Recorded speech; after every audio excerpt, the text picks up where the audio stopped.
Well,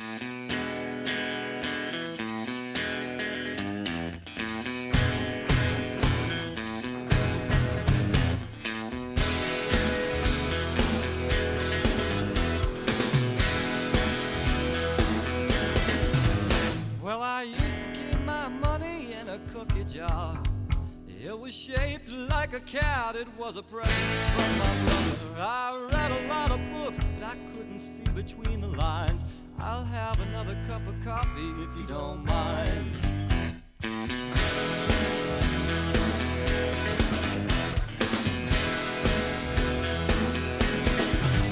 Well, her hair is as black as an alleyway, and it used to be red, and it used to be blonde. Truth is, her hair changes color all the time. I'll have another cup.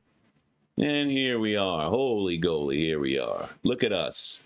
And I'm taunting you with the ceramic cup I got from my friend. Well, my daughter made this one when she was like 6 or something, so there you go.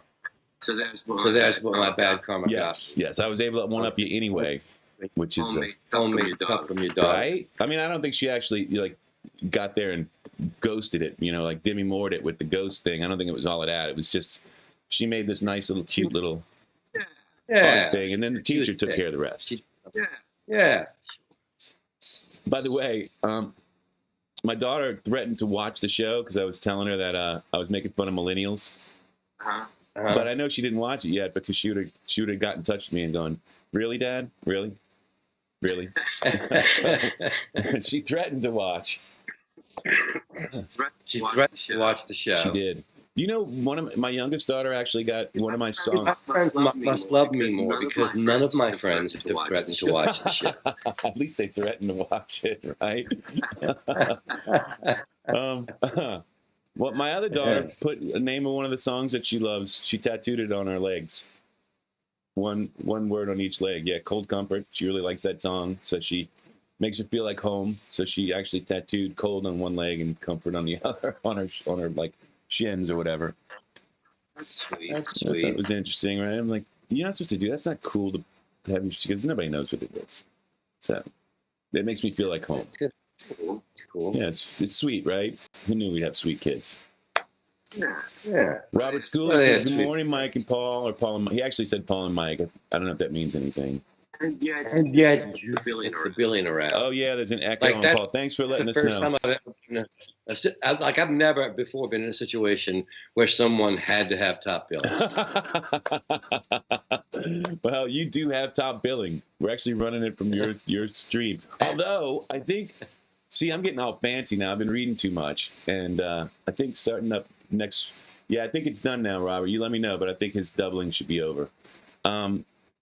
So I think next week I'm going to make it so we can put it up on Facebook as well as YouTube. Both our Facebooks and YouTube. That's it. Remember that thing I was telling you about? I'm going to try that new software. Yeah, it's like, you know how you dial me out sometimes when I'm telling a story? I do the same thing when you're talking software. That's great. That sounds great. Yeah, whatever you said, it sounds great. Thinking of who the Saints are going to draft while you're talking about that. No, yeah, I know. Do you want to be on Facebook too? Do you care? You don't care. I think, it's, that's where the kids play. Yeah, some of the people might be like, yeah, I like the Facebook.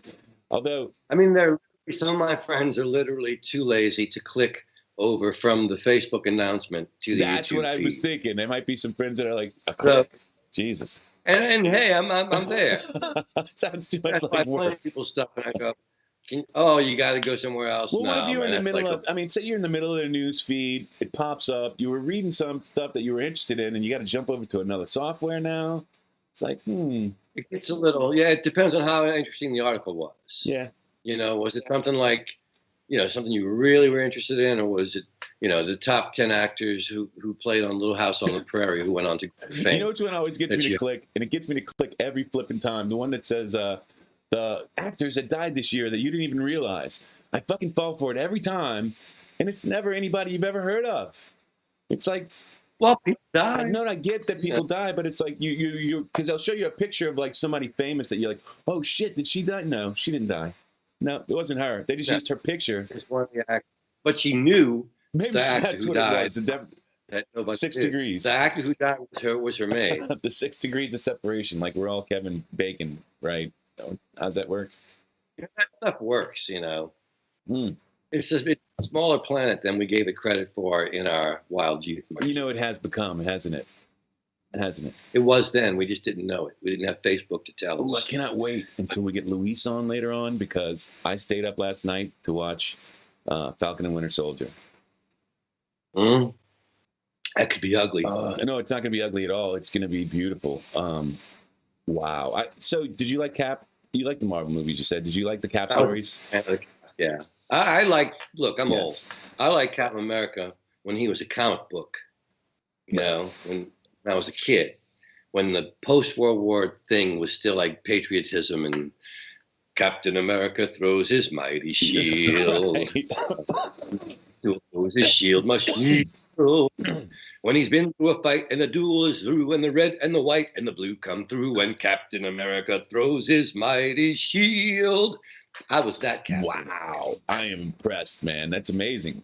So you've always been, and it just so happens that McFeely and Christopher McFeely and Marcus, right? Those are the guys that were writing those stories. They wrote the first Avenger too.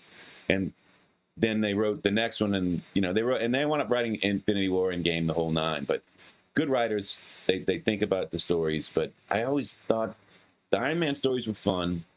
A lot of the other stories were cool, but the Captain America stories were just awesome on the Marvel movies. It's like, I think I saw the Captain America story last, because Luis has really been my guide into superhero movies. I was kind of past it. I'm an old guy.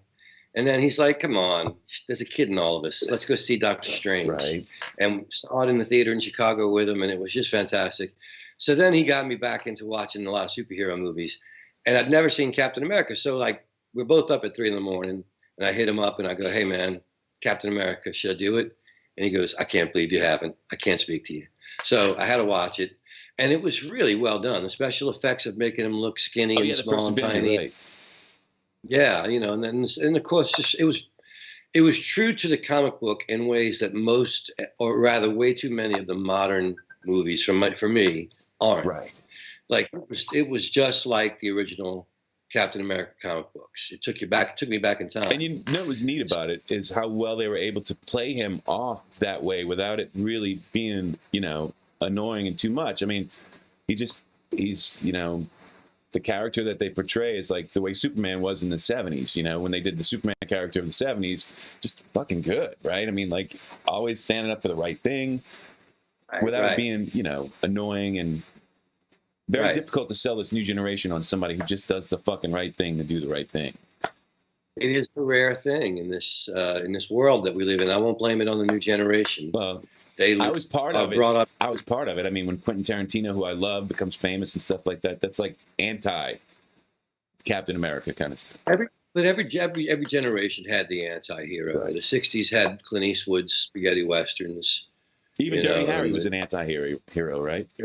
Harry was definitely anti-hero. It was the post-Vietnam. Like pre-Vietnam, the guy who wore the uniform and stood up for true justice the American way was the good guy. But then Vietnam made everybody question, hey, I don't know, we're killing children over there. Maybe we're not such good guys if we're wearing uniforms and mowing down kids. And so the anti-hero, the Coming Home with Jane Fonda and John Voight and all the iconoclasts who went up against society. Right. Even the first Blood, Rambo, right? The first Blood, which actually is a pretty good movie. Well, it's Sly. So Sly makes great movies. I mean, he does. You can't argue. There's no Sly bashing. No, absolutely not. Has made some questionable choices. Well, haven't we all? I'm down with Sly. By the way, you see Copland? Yes, that was great. But that was also the director was what's his name? He's the guy who did Ford versus Ferrari and Mangold. So that was Mangold, and he's a great writer-director. Great movie, and Sly was great in it. Absolutely. But I mean, Sly, even the Creed movies, right? Oh my God. Absolutely. And by the way, I just watched it again about 2 weeks ago, and dude, I'm like going, man, Paul reminds me so much of old Rocky. It's killing me. I mean, just Well, when I was young, I used to get that all the time, man. Like, especially when I was 19 and then dating Allison, actually, ironically enough, because I used to like to wear a bebop cap, and I remember being in the store one time, a little girl going, "Mom, that's Rocky," and I was so happy. I wanted to look fly. I always hoped he'd cast me as his younger brother. He hasn't yet, but you know. But even the lines in that movie are great. You know, where he comes up and he's looking for the training routines, and he takes a picture of them, and then he gives them the back. He goes, "Hey, don't you need this?" He's like, "It's in the cloud." He goes, "Cloud? What cloud?" I'm just, it was so calling after, "What cloud?" That's fucking awesome, man. That was great. You know, and just the way he gave advice in that movie, it was just, you know, I thought that movie was wow. And you know, I read about Ryan Coogler. His father was an athlete, and he was an athlete when he was coming up, and his father would make him watch Rocky II before games on the weekend, he said. So he knew the movie inside and out. That's funny. I know, and I was telling my wife, I was like, you know, I mean, this is the beautiful thing of, I think, where we were headed for, you know, just with, it didn't matter, culture, you know, race didn't matter. It was about the story of Rocky, you know? Yeah. And that's what the inspiration came from, and just that will to fight, to get over the hump and do what you needed to do to win, right? Beautiful thing. And anyway, that movie was kind of for his dad, but also because he loved that character, and that story had been running around in his head, he said, for years, and he actually approached Sylvester Stallone on it. At one point, he had met him when he was in film school, and Stallone's like, yeah, I don't know, it sounds kind of whatever. And, you know, he said he kind of blew him off. And then he started thinking about it and talking to his producer about it. And then he was like, you know what? This could be a way to bring it to the new generation, you know? Right. And so he eventually found him again. They got back in touch. Said, you know, we might be interested in what you got going for a script. So Coogler wrote the script, sent it over. And that was the beginning of it. You know what? The first Creed movie was a great movie. It was worthy of the first Rocky movie, Agreed. Which some of the Rocky sequels weren't. Right. I mean, I love them all, obviously. I love all the Rocky sequels. I watched them, but there are some moments in the Rocky sequels where one can feel free to go get a snack. Yes, yeah. Because and once we got into a formula at a certain point, right? I mean, you know, Rocky IV and Rocky III, it was the formula. You get beat in the first fight, right. Training montage. You know, he's got something to go over with his head. One was Rocky V was with Tommy Morrison, right? By that time, I don't even know what's going on anymore, right? He's quit, right? Yeah. But I did like that one. Yeah, I should watch that one again. Yeah. I don't know if I've ever seen that one. Well, he's back in the neighborhood, right? You see, right. And that's the one where he has problems with his son, right? And yeah, it's the one with the son, yeah. And Tommy Morrison at first lives with him like a son, but then of course his head gets spun by the money and the title, like you do, and so on and so forth. But it was better to see, you know, than seeing Rocky to continue to fight. Right. And then Creed thought of a really great way to bring him back. You know, he owns a restaurant, and Adrian's gone. He goes and visits her at the grave. He presents a vulnerability in even before you find out that he's sick, right. that he hadn't before, and as an actor that Stallone had easily had in him, had done in other movies, and you know he got to use in Rocky. So it was great. You know what else was funny about that movie? It was he was originally in the original script. They had written him that he dies, right? Yeah, really? Not before the fight, but after the fight. You know that. In the first Rocky? No. I'm sorry. The first Creed. Like when he catches the cancer and stuff like that, it's supposed to be the end. But Rocky, of course, Stallone saw it and he goes, "I don't think you want to do that. This could be another trilogy, right? So we'll keep Rocky around for the, you know." He talked Coogler into doing that.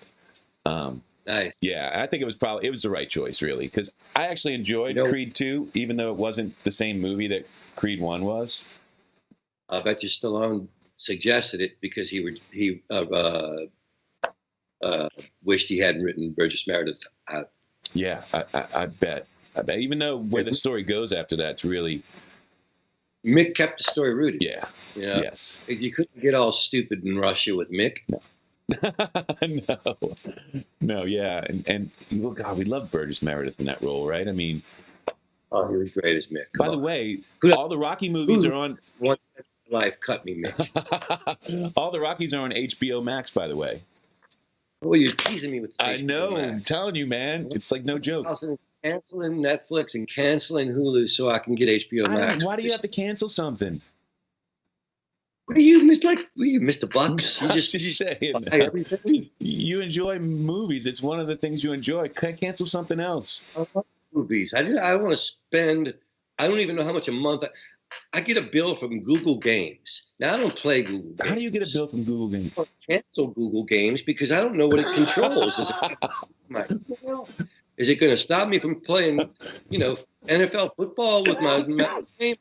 Is there some game? Is something vital to my life is going to go wrong? Will you send me the next receipt you get from Google Games so I can check it out for you, Grandpa, and tell you what you're paying for? I would love to know what I'm paying for because all my payments are automatic, which sounded great when it started.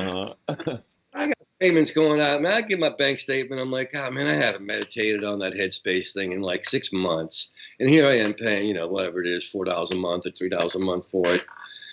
Yeah, So if I'm going to get another movie channel, and if it's got all these great movies you keep talking about, every time I talk to you, it's the greatest movie channel in the history of movie channels. Why would I want the other movie channels? I'm telling you, it is the best movie channel by far. But Netflix has something different. They have their own series that, like Queen's Gambit, right? Cancel. What? I don't know. What's that? I got to cancel something. And you can't cancel Hulu because how do you keep up with what's going on in the? Wow. Well, I have YouTube TV. Oh, yeah. Cancel Hulu then. Yeah, Hulu isn't the same access to TV as YouTube TV. Not unless you pay the $60 a month or whatever. Yeah, I don't want to pay that much. I like the $12 a month. Yeah. It's nice. Well, you're not paying for full YouTube TV either because I pay for YouTube as well, but. You got it's like $60 and you got like real TV. It's like cable TV. You're replacing cable TV, but with YouTube TV. So then you get all the local channels and. Paying $60 for that? What's that? No, I'm paying. I'm not paying for that either. We get it on AT&T. I use AT&T now. I got YouTube TV. I get everything you just described. Am I paying $60 and not $12? You'd have to look. If you've got look, there's 2 subscriptions for YouTube. There's the one where you don't get commercials when you're watching regular YouTube content, and there's the one that's actually like television where you can watch TV channels on YouTube. I have both. So yeah, you're paying $60 a month for that. $60 a month? Who am I, nuts? And look, if you're doing it on AT&T as well, then you're doubling up. So we should probably take a look at your bills. Jeez, I got to start looking at my bank statement. Yeah, we got to look at your bill. That's the problem. So we'll get rid of. Look, you just have to condense it down to one. You pick one. One that gives, because I got rid of DirecTV in my house, and now we just use the AT&T TV and Apple TV. So it's cheaper. I actually saved money by cutting off cable. Well, my brother Johnny, like, I don't know, 6 years ago, he talks me into Roku. Roku's great if you want to switch to Netflix. I'm using Roku, and he's like, oh, I don't use Roku anymore. I use the stick or the fly or whatever. And now I'm like going to the store asking for the fly stick or whatever. I can't keep up with the remote controls, let alone the cable channels that they have. My wife's the same way. I got Apple TV. She can deal with Apple TV. She likes it.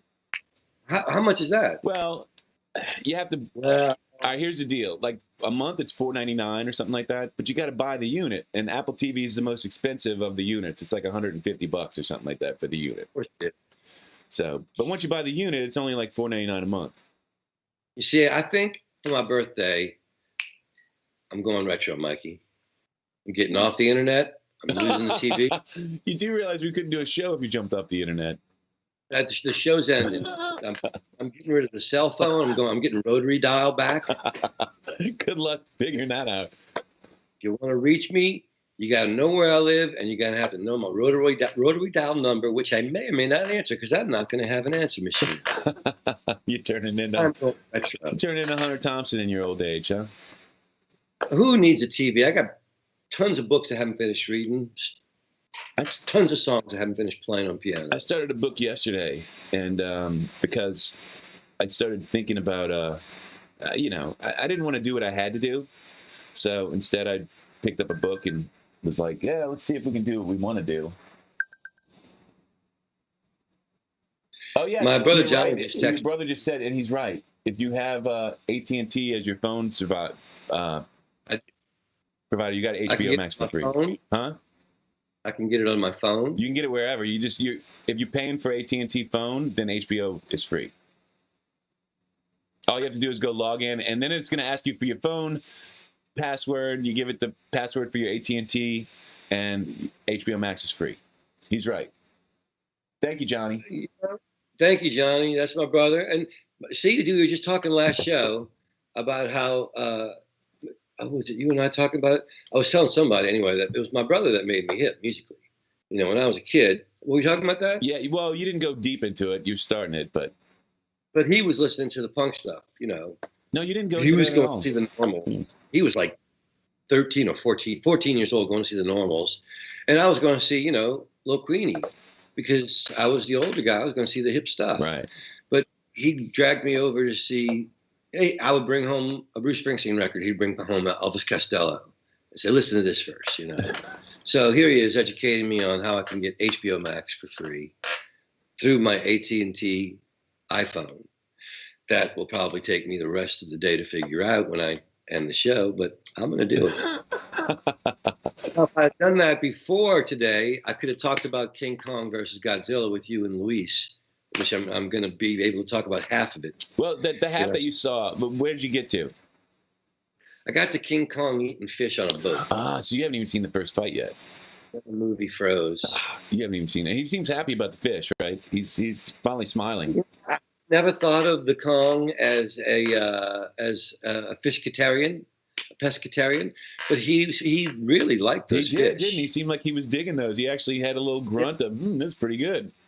Yeah, I mean, like it was digging the sushi, man. I don't think right? he's had that before. Well, I mean, not many people get to just lay on a boat and dip their hand in the water and grab fresh fish and throw it. Right. Yeah, he was living large. He was living large. You know, the fact that he didn't cook them was a little weird for me. That would have had a much more docile Kong. So did you see that he spoke sign language? No, it hadn't happened yet, huh? Yeah, no, it had. It had, right? Because it was a rainy night before, right? It was a rainy night before. Yeah. And he goes out and saws the girl, and then she finds out, wait a second. So that was one of those moments of like, so you didn't know that he was. Like you're a scientist and you've been signing and you never noticed that the ape was doing what you're or doing. At least watching you intently enough to understand. Every movie insists you take a leap of faith. There's tons of them. It is, after all, just a fantasy. Yeah, and in a movie like this, you know, it makes sense. But it was it actually, they do okay with the characters. The human characters have a reason to be there. The human characters are doing their part to help things along, and you know, it gets more fun as it goes along. So you get to enjoy it. It's not bad at all. And then of course, I know I get it. I'm very excited. I'm not looking forward to the spoilers I'm about to get from Luis. No, we're not going to go. We're not going to. We'll give you one more day on that. We'll talk Falcon and Winter Soldier because oh my god, on Falcon. Talk Kong too. I told Luis he could talk Kong, so I'm not. Okay. I'm not going to hold. All right, Kong. I don't mind. He may not have watched it anyway because it was last night. But oh my god. Well, if the movie was out last night, Luis watched it. Well, not watched the movie. A major event happened in his life to keep him from watching the movie. It came on at 2 a.m. That's Luis's prime time. Okay. Let's see. Skeet says, if you get rid of internet, you can help him finish that song he wrote for the Rolling Road show. Yes. I told him, I said, Skeet, Paul hasn't written a song in, 5 years now? It's been 5 years or 2 years? 2 years. 2 years, yeah. November of 2018. November of 2018. Maybe that's what you guys can do, is give us something worth writing about. Everybody who's listening right now, just throw subjects out there. Do something worth writing about. What do you think? I know I've had friends send me ideas, and I sent them back and said it's a great idea. I'm just not there right now. Yeah. Yeah, the juice. What did Eddie say? The squid has run out of ink. The squid's run out of ink. For the moment, you just replenish, and that's all. One day it'll replenish. You know. Fill your... Or not. You know, whatever. Yeah, it happens or it doesn't. You learn how to play piano, though. It's right behind you. You guys see? He's got a piano. Yeah. What's that? I said, look, you guys see? He's got a piano. It's right behind him. I still think of things I think you'd like to know. In the morning when I read my paper, just before I realized what I thought was hanging in the air was here in an empty chair. Here in an empty chair. That was very, very nice. Yeah, well, there's enough time on your hands. You can. Now, what song is that, by the way? Empty Chair. I wrote that was on a record I did with John Boutte called New Orleans, a duet record we made. I wrote that song, and the late and beautiful Todd Duke, I asked him to do a chord melody guitar solo to start the song. Because my brother Andrew, who had passed away from cancer, now because Todd wasn't sick at the time, so I didn't know, but Andrew had passed away from cancer, as did Todd. And I said, man, my brother loved Wes Montgomery and chord melody stuff, and he wanted me to play that kind of stuff my whole life, and I just never could. You know, I'm a rock guy. Would you do a chord melody solo to start the song? And he worked on it for several days, and he came to the studio and played this beautiful, beautiful intro chord melody thing. And Todd was such a gracious person. He thanked me. He just came up with that smile and went, man, thanks so much for giving me the opportunity to record something like that. You know, I've never done that before. I was like, God, man, you just made my song like a gem, and you're thanking me. Right, right. Isn't it funny? Some people are so sweet and giving. I hope you got that from my brother Andrew when he met him in the afterlife. We had some people. Well, somebody said scrambled eggs, so I don't know if you want to do scrambled eggs. Like, isn't that yesterday? Yeah, you know, there's back to the subject of things you don't want to pay for. So I was in that show, Your Honor, right, with the Bryan Cranston. I think that might have been why NCIS New Orleans never got back to me. I think they felt like, you know, Detective Dillard couldn't be a juror in another law show in New Orleans. Maybe I screwed myself. I don't know. I'll never know. I'll keep you from being a star, Mike. But I was in that show, Your Honor, playing a juror, and I only had one line, but I was in several scenes, and my wife wanted to watch it. I'm like, look, maybe we could watch it in like a year or something for free. You know, we don't have to get Showtime to watch it. I got one line. And she's like, no, we got to get it. Look, it's a 30-day free trial. We'll get it, and then we'll cancel it. Well, of course, we got it, and we watched it, and then now it's just there. Of course. We got the time. We don't watch it. We forget we have it. Until the bill comes. Oh, the trial ended way back, you know. So that's one more thing we're paying for that we don't use. I mean, who's got time to watch all that TV anyway? I know. Well, I don't anymore because, you know, during COVID, it felt like, yeah, we could get everything. I'm sorry, I'm sending... All the best binging is over. Yeah, and it's weird to me, like, what is going on? What is this thing about a African variant or Brazilian variant? Or, you know, I haven't been paying attention to the news. Michael Jackson is looking more brilliant every day. We all just wearing masks 30 years ago. Right. You know, masks and gloves. We should have just been walking nobody around got like the flu this year, right? The flu was way down. I'm sticking with the mask. I don't care when you say you don't have to do it anymore. If I'm going out to a crowd, I'm gonna be in the mask. Look at this way. Like, I love Jazz Fest. I grew up here. I treasure my spot at Jazz Fest, but it is a racetrack and horses shit there. When it gets dry, the dust flies in the air, and the dust mites and the little bugs and the bacteria and the horse shit. I'm gonna wear a mask from now on. Think about how hot it is. And then now you're going to have a mask. Oh, my God. You're going to feel like, Jesus. Yeah, but you won't get face sunburn. You won't get face sunburn. I was going to say, like, how many times have you gotten face sunburn at Jazz Fest? Yeah. This is true. Especially on your nose. And now, if you cover some of your very best friends, the people you love the most in the world, have eaten some delicious food that tasted great going in, but stinks like hell on their breath because they're out at Jazz Fest eating everything. And it's loud. They got to get close to talk. You got a mask on. You're good. The only bad breath you smell is your own.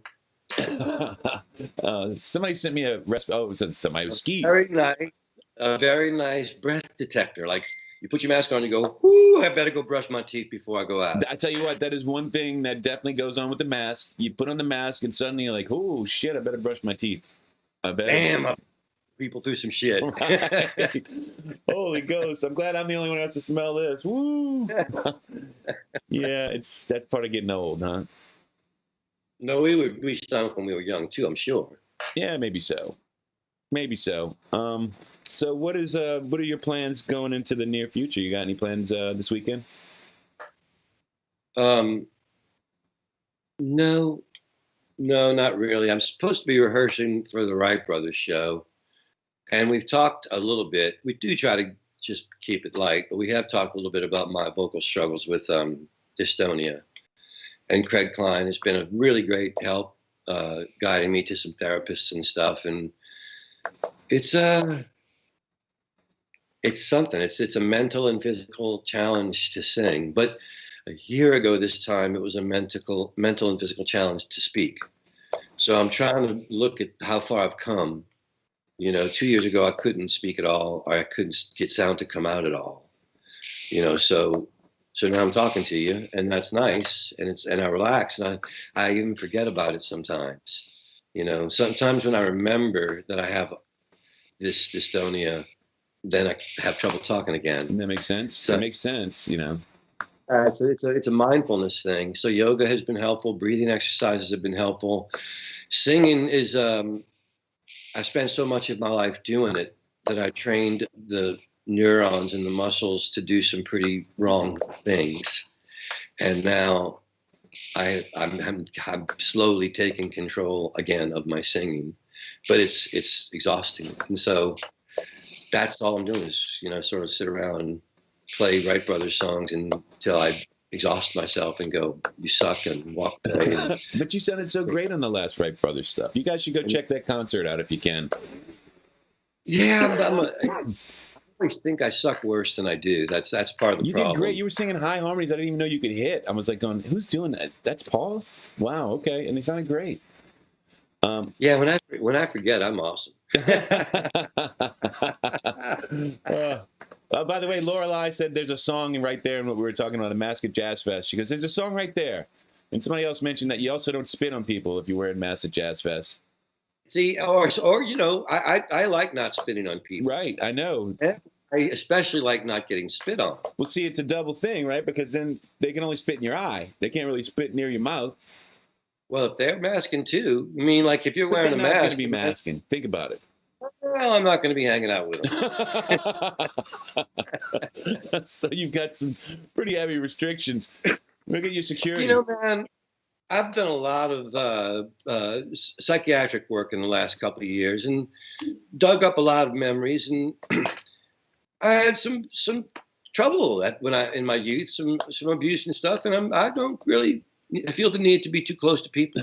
I have boundaries. I've learned that I have boundaries that I did not respect earlier in my life. And now you got a newfound respect. Well, it's like Seinfeld says, the great thing about turning 60 is you get to say no. Did he say that really? Is that like? Yeah, he did. In the latest comedy thing, he goes, what the great thing about being in your 60s is you get to say no. And I'm really looking forward to 70, because when you're 70, you don't even have to answer. You just wave them off. Right. And it's totally, at 70 though, they might stop asking too. So that might even keep you from having to deal with that at all. Get out of here.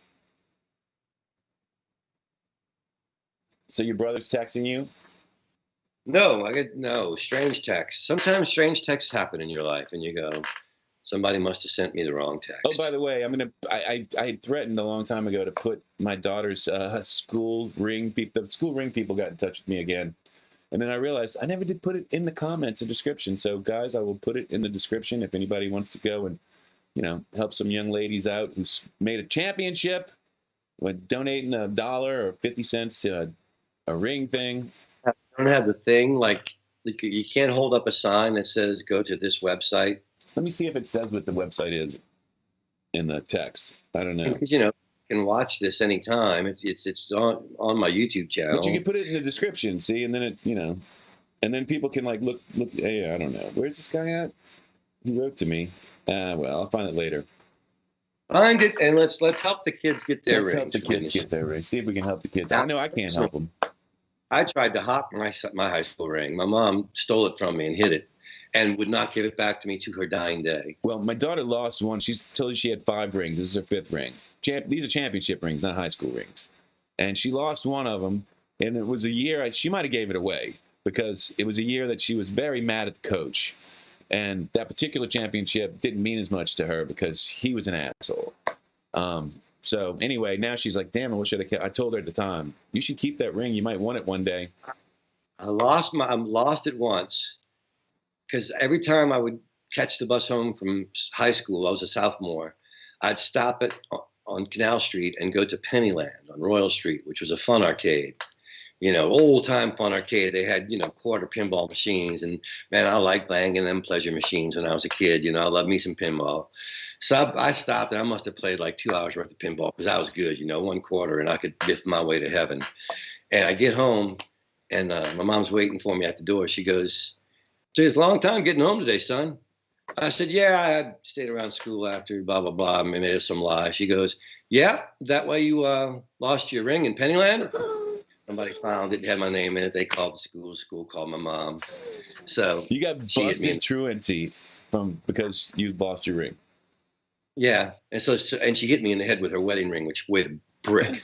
So I got the ring back, and then I graduated, and I was driving a truck for a living or something, and I found out that you could sell your ring to the gold shops, and they would give you whatever, $50 or whatever. And I was like, "Hey, Mom, you know what my high school ring is?" She goes, "Yeah, some." Why? I said, "Because I was going to sell it." She goes, "Oh, I haven't seen it." And I never saw it again, man. I never saw it. It was probably in her grave with her. She was never giving that sucker back. Never saw it. You put that ring on layaway. She went without food for that ring. So Luis just said he is ready. You want to bring him in now? Oh yeah, you're freaking excited about this movie. I can't wait. Well, I don't know if he knows anything, so I guess I'm not that excited. But I was definitely excited about the Kong movie. All right, Luis, let me see do I have to call you, Luis, or are you going to call us? Let's see what happens. I think he needs to call us. I think he needs to call us too, but let's see what he does. I think it works better when he calls us. Well, he's watching, so he knows that we want him to call us. Yeah, but it's latent, so he probably a minute later he'll be like, "Oh, y'all want me to call in now? All right." I'll text him, say call in. Yeah, it's 9:40. He should have just called in. What's the matter with him? He just texted me. He said, "Ready when you are," because he's not rude like some people and just. Hey, now. I'm kidding. No, I'm not. I'm here. Hey, there he is. Let's see if I can find him. Let's see if we can find our buddy. Oh, there he is. Let me see. Boom. And there he is. Hey, Luis. Gentlemen, how are you? Good. How are you doing today? Although y'all both froze. Just last week, man. I was like, I was all amped up because I had Friday off, and then, then we skip. I was like, man, Good Friday. What the hell? Good Friday. What the hell? I'm gonna burn. Good Friday is a misnomer. It was not a Good Friday for Christ. I don't know who did the marketing campaign on the whole Easter weekend. Right. But I mean, maybe Christ had a good Friday. I don't know. From all reports, he was beaten and tortured on Friday, and you can keep. And like I said, he could turn water into wine, so any Friday could be a good Friday for him. He could just been there. Pretty much every Friday was good. Every day was a good day. Every day was a good Friday. Yeah, every day was a good Friday. I mean, if you could turn water into wine, you'd walk around saying, "Love each other." Oh, are you kidding? I'd have so many friends, like, hey. Absolutely. Yeah. So listen, Mikey, I hope you saw the movie. Me? Yeah, the movie. He's all revved up to talk to you about. Guys, real quick, it's funny because I've lost you guys' video. Your video's there, but you're both frozen from when the call made a call. So I'm wondering if maybe we should have you two call back in real quickly, and I'll hold the show over for a second while you guys call back in. And there we go. So the guys had to go because Skype stinks. And but I'm going to try to get some. I was telling him if I can get this new thing around. And now I get to join the call. And let's see what happens if we join the call, people. We may just... I see a Paul. There you go. And let me see if I see I see you both. Look at that. Now everybody's there. Right, Luis? Right. So this Falcon and the what is it? What should we talk about? Because I think I think Mike's still on Godzilla versus Kong. Yes, no. We can talk about Godzilla versus Kong. Yeah, he said we can, but if you've seen the new one that he saw last night, he wants to talk about that. What'd you see last night? Did you stay up and watch Falcon and Winter Soldier? Of course I did.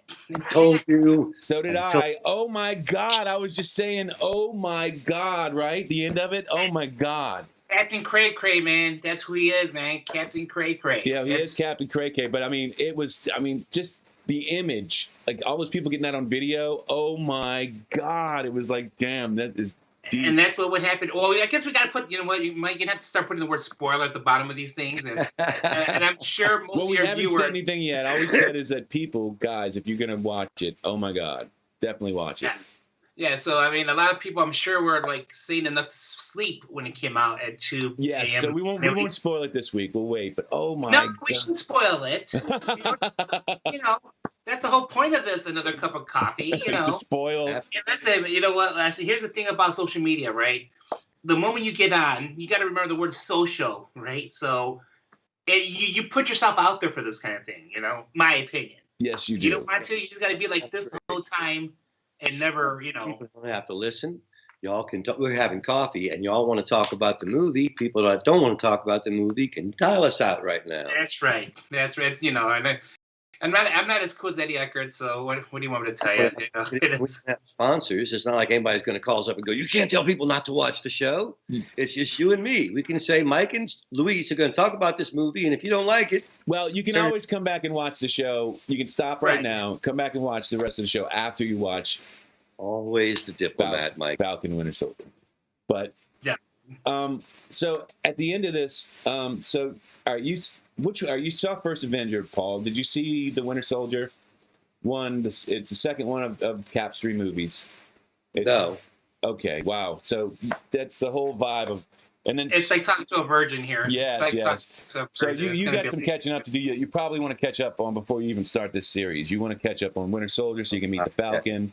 And then Civil War kind of puts Cap against the government. I've seen Civil War. All right, so you've seen Civil War. All right, so Civil War gets you enough of an idea. So this new guy that they have taken over for Captain America, now nobody liked him. By the way, it's Kurt Russell's son, and he's actually had death threats, the poor guy, over because people don't like him as Captain.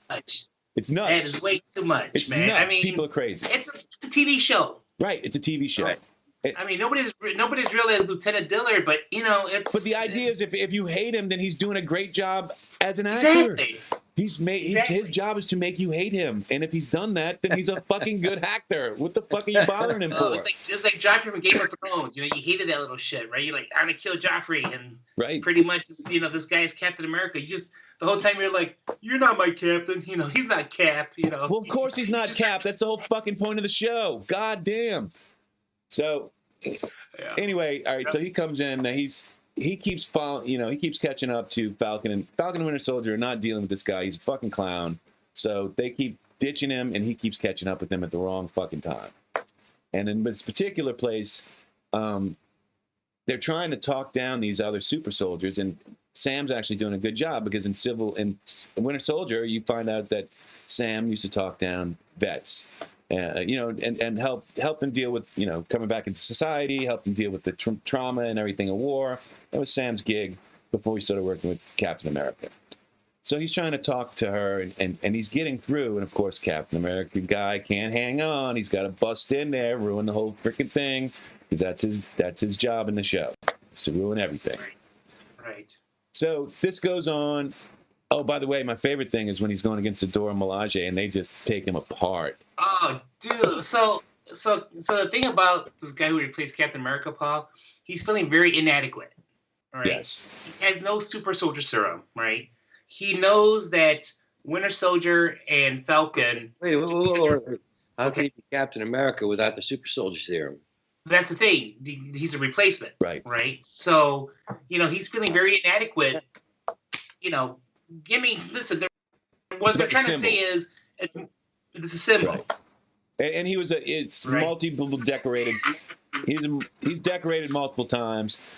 You know. Give me a shield and a uniform. I'm not Captain America. Oh, come on, dude. You thought you were Batman when you were a kid. I heard that story. I was Batman when I was a kid. You see, the result was a head full of scarred hangers and, you know. Dude, I actually have a mask back here of the Flash I was going to put on for you. And I'm like, nah, and I couldn't find a Batman cowl. I didn't have one, but I just have like a Flash mask. But all right, go on with the movie discussion. I've discussed it with this character already. Exactly. Everybody is. Let's take a step back though, because I did float Paul the Godzilla versus King Kong movie, so we can have a talking point. Yes, but he couldn't finish the movie because it you have to wait a week for that because the movie froze midway through 4 times. I got as far as Kong eating fish on a ship. He looked happy. I was happy for him, and that was the end for me. I watched it 4 times, and as far as I'm concerned, the movie ends with King Kong eating sushi and happy. And I thought, this is the greatest King Kong movie ever. Nobody shot at him. Nobody shot fire at him. Nobody tried to kill him. They took him on a boat ride. They gave him some sushi. End of story. Yeah, well. I don't even know if I want to watch it. He is the hero, by the way. I mean, in a lot of ways, Kong is the hero. He's the underdog. Yeah, he's the underdog. I know, but this was a really this was the first feel good Kong movie. You know, yeah. Some people taught him sign language, and they were bringing him on a ship home. And on the way home, they taught him how to eat sushi.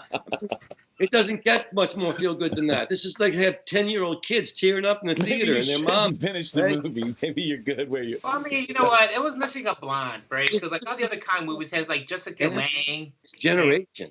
If they just end it there, it's the Bambi of today's generation. Oh, it's true. You're right about that. It's the little girl instead of Jessica Lange this time, Luis. That's. You know what? But you know what? We'll keep that movie here at. Which is, you know what, Mike? We're just gonna have to forego talking about Godzilla versus Kong because Kong eating sushi. That's the way it should end. That's the way. I mean, it's better than that. Paul's right. It should be a 30-minute movie. I mean, I didn't think you could make that movie any shorter because it was good at under 2 hours. I agree. It was good enough. It wasn't long enough. What I liked about it too is it didn't go too crazy. It treated it like a Godzilla movie. It is a Godzilla movie, and the fact that they don't go too deep into the motivations. Like you never find out why Kurosawa's son has a problem with the Titans, only that he does. Right. So there was a lot more. If this was a movie that was taking itself seriously, there's a lot more that they would have dug into. And I like how you use the actual name. You're really proper. I'm in shock right now. I'm sitting here. Why? Because I said Kurosawa?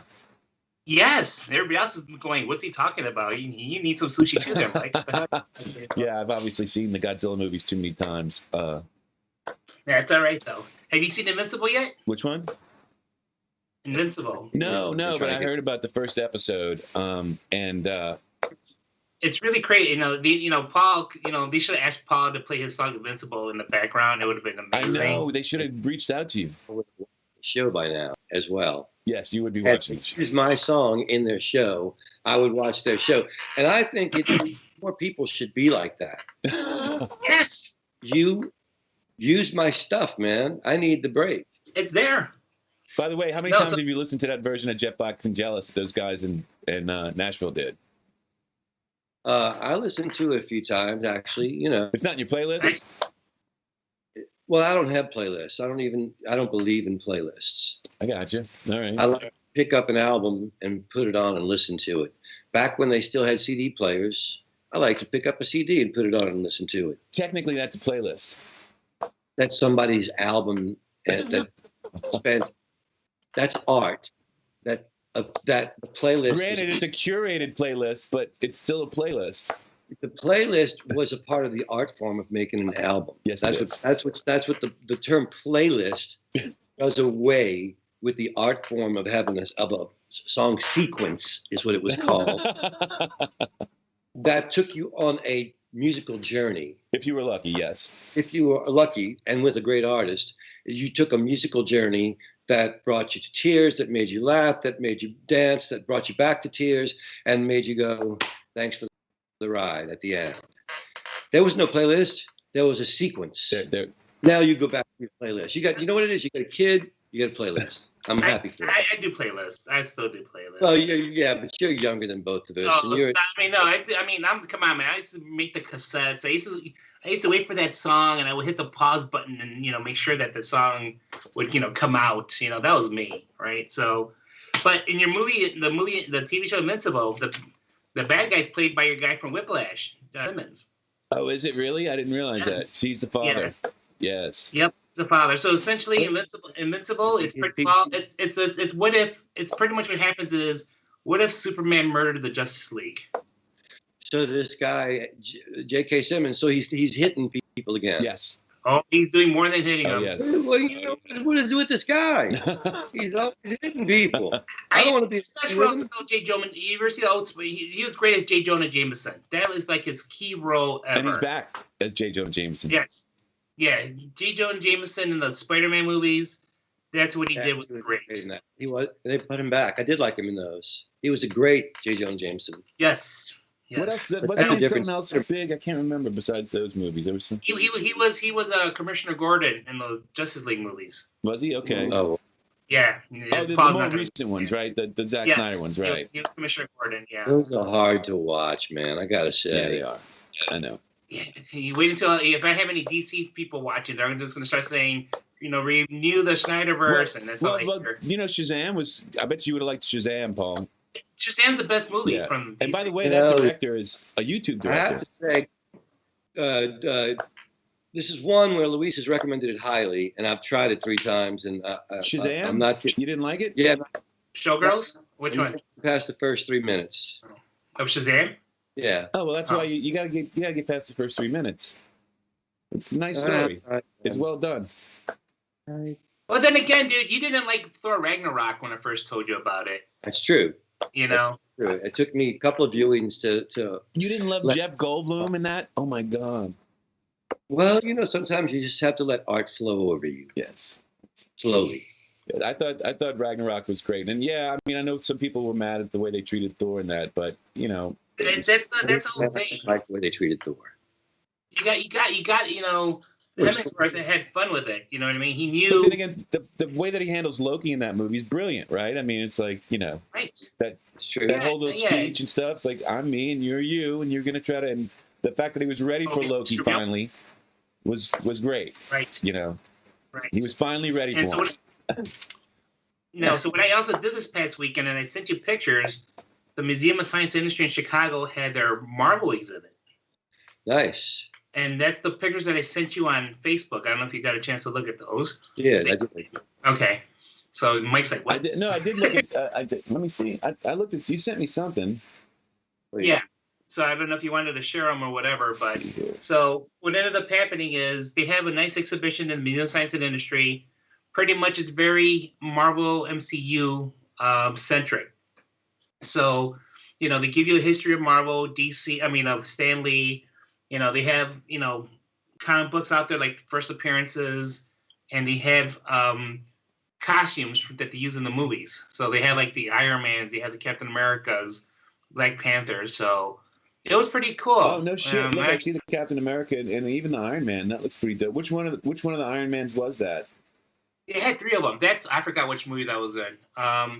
But they just had a host. They made it very family friendly. What I need to do is I need to give you my info so that you can send it to my, either text it to me or email it to me. That way I can pull them down easier. Got to the real one. Yeah. Okay, that's I'll send it. We'll get. In fact, I'll just send it to you right here.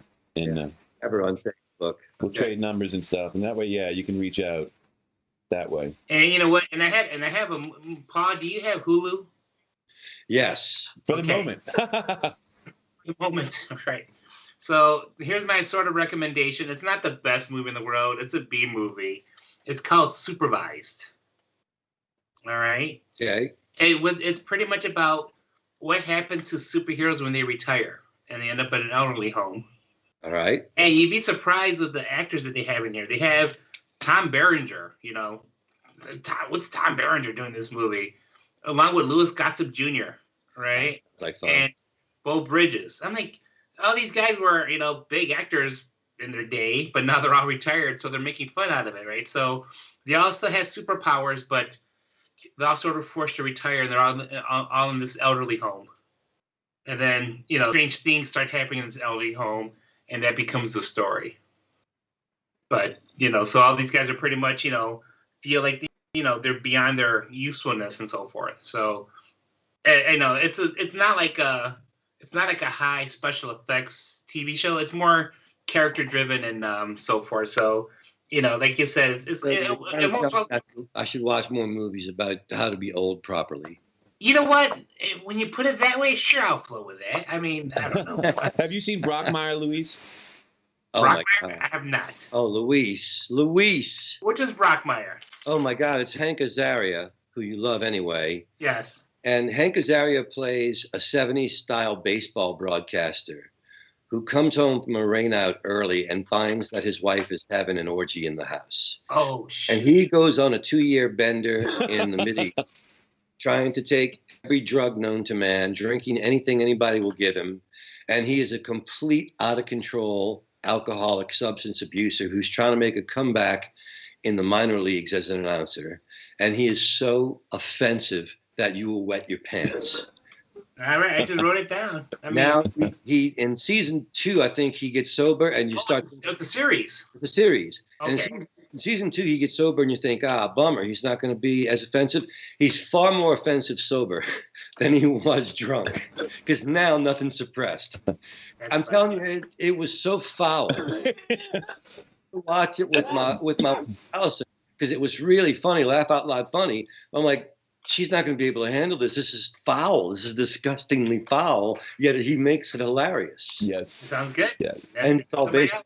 And it's baseball. You love baseball. I love baseball. And the best thing about it is, Luis, is like Brockmire's character he doesn't even realize what's going. I mean, they're putting him on social media. These kids are taking video of him and making him a star on social media, and he doesn't understand why. All he's doing is just being himself, which is angry. And it's really kind of a spectacle. Anyway, yeah. The thing is nowadays, I think people are funny when it's true, right? And that's kind people of can what they're going with at, it. That's what makes it humorous. And it's always been fun. And the true stuff has always been the funniest. Yeah, I mean, I don't have a wife who's I'm not going to walk into with an orgy. I'd ask to join. That would end the TV show in an episode for me. That's just me, though. I'd be like, hey, you know what? Let's go for it. Try it. And you know what? I also saw. So here's the deal. So cons are going to start coming up eventually. So if you guys get like another cup of coffee mug, and I start going to cons, I'll be, there with my other cup of coffee. I mean, I'm drinking Coke now because Lent's over, and I was just drinking coffee because of Lent. I gave up my Coke Zeros, and I was not a happy man for the last 40 days. And I'll be honest with you. So, this is my joy right now. So I'll be like pouring the other cup of coffee at cons, and I'd be willing to do that. All right. And of course I saw that French Quarter Fest they're doing it in October. Yeah, so far, yeah. So far, so I'm willing to drive down for that. So if you guys, want to do like an on-spot live, another cup of coffee at that time, I'd be down for that. I like it. We can make it an event. We'll have like a nice, yes. You do. Mike and I threatened to do it live together sometime. We haven't done it yet because we're lazy. But it's kind of early to actually have to drive over to each other's house. Well, it's not early for me. I would do it. But true. The weather has to be nice and dry and perfect, and it wasn't. I still think though that if the Comic-Con in New Orleans still happens in January, I think people should start even having if they're know anything about comics. Like what character Paul should be, like that would just be awesome. But what people should just, whoever's watching, if you have like a comic character for Paul, I mean, like Mike would make a good Gandalf, but I'm thinking Rocky, man. Why does that have to be comics? Why can't he just be Rocky? Do whatever you want. No, Rocky's easy. It's cool. I mean, you know what? I think you'd make a great tall Yoda. That'd be like the best freaking shit in the world. I would love the oxymoron that you're like a 6 foot something Yoda, Are you talking about Paul or me? You!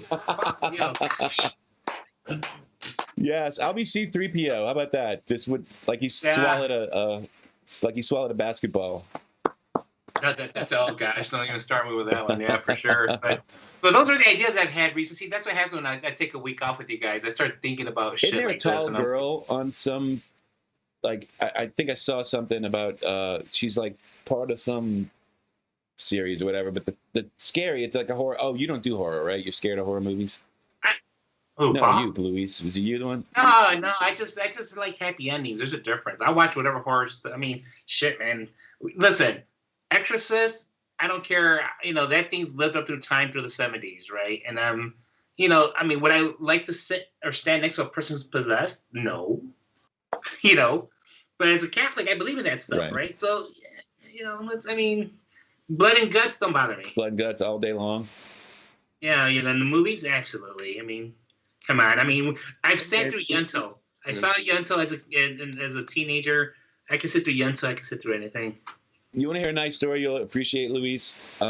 Skeet's been watching The Mandalorian with his son. And Jude, I can't remember if Jude's 7 or 8. I'm sorry, Skeet. I can't remember how old your son is. I apologize. But he's a young man, right? He's still kind of figuring this stuff out. And so Skeet's been previewing him and then watching him with his son to make sure there's not too much violence and things like that. His son gets a little sensitive sometimes to violence. Anyway, sure. They got to the end of season 2, and Luke Skywalker shows up. And his son, he said, was speechless. He was like, "Oh, that's Luke Skywalker. That's Luke Skywalker," and started freaking out, and his kids, he didn't go through Star Wars with us. He's 6, 7, and he gets it. It's kind of it was kind of funny, and it made me think about how much they screwed those movies up. They, oh my goodness, man, that's another cup of coffee. Yes, I know. Really, but I was just think about it. The kid gets it, right? The kid's like, "Oh my God, it's Luke Skywalker," and he's so excited. For a while on YouTube, there was available the non-cheesy edit of the 3 Star Wars that they screwed up with Christian Hayden. And the first one was the one with Jar Jar Binks. What they did was this guy edited out every scene of Jar Jar Binks where he spoke and used him as an extra. And the movie was 20 minutes shorter and better. Oh, yeah. They did the same thing with Christian Hayden as Darth Vader. They took him, all of his overacting, emotional, brought scenes, every one of them gone. All you got from him was a sinister look here and a sinister look there, and he was a far more menacing Darth Vader. And you do know that George Lucas, when he wrote the first Star Wars, that his girlfriend at the time rewrote all the dialogue for him. He's not a dialogue guy. And so he tried to write the dialogue. What's that?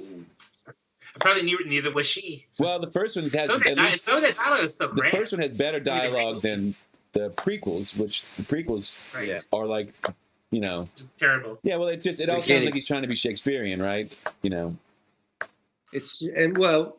even discuss. There's too many disappointments to discuss in the space of closing out today's wonderful show. We're effusive about the Winterhawk and the Captain America was a total failure. The Winterhawk, that's right.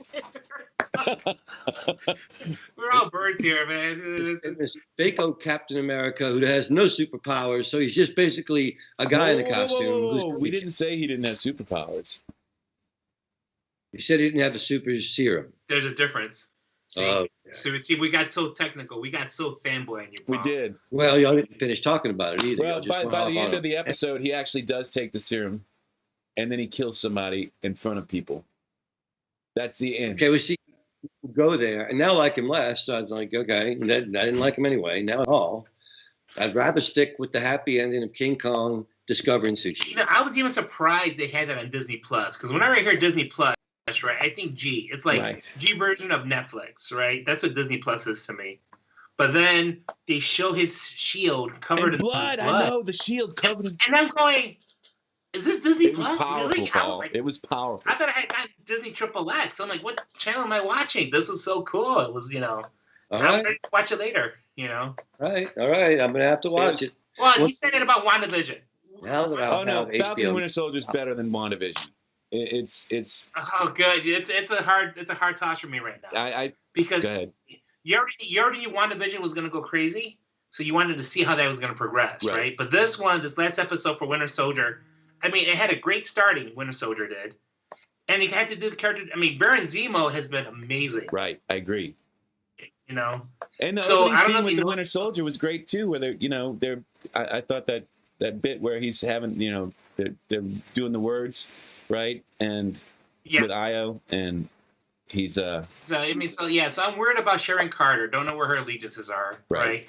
Now, in case you didn't know this about Baron Zemo, in the comics, just to take a quick step back, all the heroes disappeared, and him being a bad guy, he took advantage of this. and he got a bunch of bad guys together, and he decided to make everybody into a good guy. So he made a good guy superheroes, but they're all bad still. You know what I mean? So they'll go save a bank being robbed, but they'll still steal some money.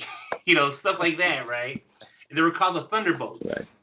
So again, that's the cool thing about Baron Zemo. So expect him to stick around. In the comics, his face is burned. So who knows if they're going to do that in this TV show? Right. So right, because he's still Mr. Fashion Guy right now. And his character's great in this, by the way. I don't know if you saw the Marvel actually decided to do the full extended scene of him dancing. Oh, did they show it? Because I didn't see it in the. Gosh, because here's the thing about this one, okay? Because they're in Madripoor, right? That's Wolverine's stomping grounds. So, as a fan, I was hoping they're going to make some kind of mention of Wolverine's alter ego. His name is Patch. I'm like, somebody bring up Patch. Somebody bring up something X-Men related, and they haven't done that. But Madripoor is very much a part of the Marvel lore, and the bar, that Princess Bar that he's at, that's where Wolverine used to hang out at all the time. And not just Wolverine, but a lot of the mutants, right? So the other thing, too, during this episode where she said, now that the super serums are gone, the power broker's kind of freaking out, and Madripoor is kind of going nuts right now. It made me start thinking, well, maybe that's how they introduced that thing. He goes after some other way to do it that sort of brings out latent mutant powers instead of the super serum, Well, yeah, I mean, they're going to have to do it somehow because, had different fears on who the power broker is, right? I don't think it's what's her name though. I don't think it's Sharon Tate. No, I think she sort of works for him, but I think it's Zola from the first Captain America movie that Paul actually watched. The little German scientist. Zola died. Remember, he was a computer in the second one. He was a computer, but that don't mean he can't. Because you got to remember, 5 years blipped, right? Yeah. 5 years without heroes. So guess what? He had time to do stuff behind the scenes. Yeah. And then we have time to wrap up. Oh, geez. Yeah, 10 minutes over. Yes. Sorry about that. I'm glad you came and joined us today, though, Mr. Luis. No, thank you guys. Thank you, everybody, and congrats on another show again. Appreciate it. Thank you too. And oh boy, so let's see. Paul, it says Joe says you're looking good and sounding good. I'm not sure who Joe is, but it's my girl the river. Joe says you're looking good and sounding good. That's Joe from. He's from England. He's bass player and husband to Christine Wilkinson Hughes, a wonderful songwriter and singer, who's from Covington, Louisiana, but met an Englishman and had to go over there and live and be a wife and a mother. Nice. So, and then Allison said that she actually hung out with us and listened to us talk about superheroes, even though she does not care about superheroes. But she enjoyed hanging out with us and let us talk about superheroes all the time. If you guys want to phase me out, it's okay. No. I love the superhero. Allison should take her children to see King Kong eat sushi. Yes. Heartwarming. There's a woman who teaches him sign language. There's him sushi, and that's the end of the movie. It's very happy. It's heartwarming. Everybody's nice to him. Yes. Yeah. It's beautiful. I teared up. As long as we keep Godzilla out of that damn movie. And it's short. Godzilla's in that movie? Paul doesn't know. No, you don't want to see the one with Godzilla. not the edited Paul version. Yeah, you want my version. You want to stop? That movie's just called Kong Eats Sushi. It's just called Kong Eats Sushi. It's Paul's version. I think it would be huge. Okay, I think even they would. It was huge. If we did it in New Orleans, Detective Dillard could be the cop that figures out that all Kong needs is sushi to calm down. I think Dylan does have a spot in this. I think that, Hollywood is waiting for Detective Dillard in some form or fashion. It's going to happen. May not be NCIS. They missed their chance. Your Honor, but they put me in the jury box. I would have cracked that case. Maybe. That's why they didn't do it. So yeah, so for those pictures of the museum, if you want to post those next week, Mike, we can. If people just want to take a look, send them to me again because those are great photos. Okay. Future tech stuff sent to Mike. Yes. Okay. Sounds good. Because I also went to that Van Gogh exhibit, but that's not superhero related, man. Yeah. Van Gogh. And then we're going to go through your subscriptions, Paul, and we're going to get you settled with your damn subscription so you know what you're buying. Yes, we'll do that too. And we'll see you on Monday. Luis, we'll see you on Friday, my friend. Yes. Take it easy. Have a nice week. You too, brother. Take care. And...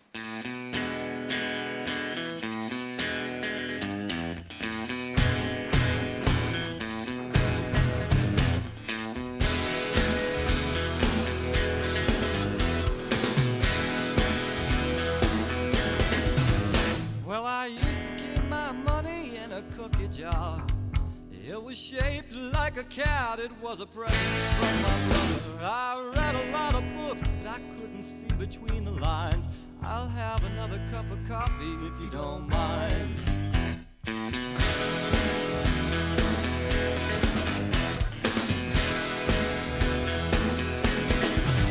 Well, her hair is as black as an alleyway, and it used to be red, and it used to be blonde.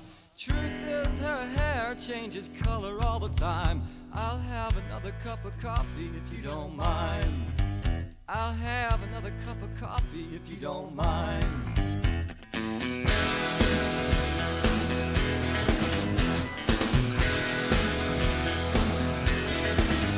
Well, I'm staring at her shoulder, but it's not what I see when I hear two fellas fighting in the booth across from me. So I wipe away the ashes from an empty can of seat, and I wished I wasn't homesick, I wish I was asleep.